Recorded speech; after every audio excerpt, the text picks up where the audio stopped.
It is Saturday. I'm Liz, and you are watching The Biggest Beauty Project. When you think you've had enough of this life, well, hang on. We're discussing bullying, and this is something which everyone has had to deal with at some point. Everyone has been bullied. This is something that you should never feel alone in. Everyone. Bullying is basically anytime one person tries to make another feel smaller. Generally, the purpose being to make themselves feel bigger. Feel bigger, better, happier, whatever. And everyone has been bullied, including the bullies, because it's basically how a bully is made. Someone is picked on to the point where they make the decision to be a bully instead. The term, and excuse my French, shit rolls downhill, is never more appropriate than with bullying, because that's basically what it is. Someone picks on another, who then feels smaller and wants to feel better, so they pick on someone else to feel better, who then picks on someone else, and that's just basically how it goes. Not everyone who gets bullied becomes one, obviously. That's something which is your decision, how you're going to react to being bullied.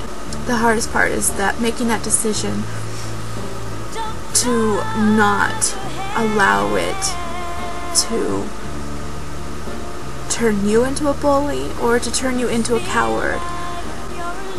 Either way, you know, I would love to say that the idea that you could simply ignore it and it'll go away is true, but it just isn't. There is some truth to the fact that if you ignore a bully, they'll get bored and go away. At the same time, it still hurts. And that's another one, you know, sticks and stones. Pretty much bull. Pretty much BS. Because it does hurt. Whether you take it to heart or not, there's still that, there's just something about being targeted that hurts. I think that the key ends up being just finding a way to let it go. To allow it to be painful if you need, but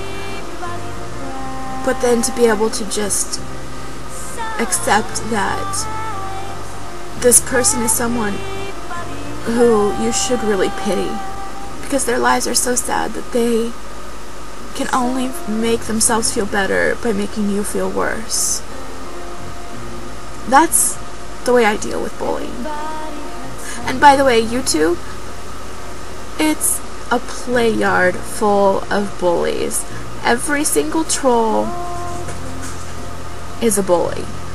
I think once you get older, you know, bullying happens a lot when you're a kid, and in a way you can sort of understand it because they are young. They don't have the skill set to choose another option. But hopefully by the time someone is, let's say 20 years on this earth, you should hopefully have picked up some sense of understanding of others and an ability to comfort yourself if you're not feeling happy. The fact that there are people who are over 20, and indeed over 30, over 40, over 50, who are still bullying, is really cause for sympathy, I think. And that's pretty much how I deal with it every single time. I just consider, I do let myself be a little bit hurt, but I don't take the words to heart. I don't allow them to change who I am in any way or how I feel about who I am. For me, the pain is definitely just about being targeted and the frustration of that. And then from there, I just feel sorry for them. I just think of how lonely their lives must be, and move on. Whether you use that strategy or not, I hope that you find your own way of dealing with it so that you don't allow those words to be anything more than what they are. And that is just a sad attempt to make someone else feel better. It's not personal. It's just a sad, lonely little person. I love you guys.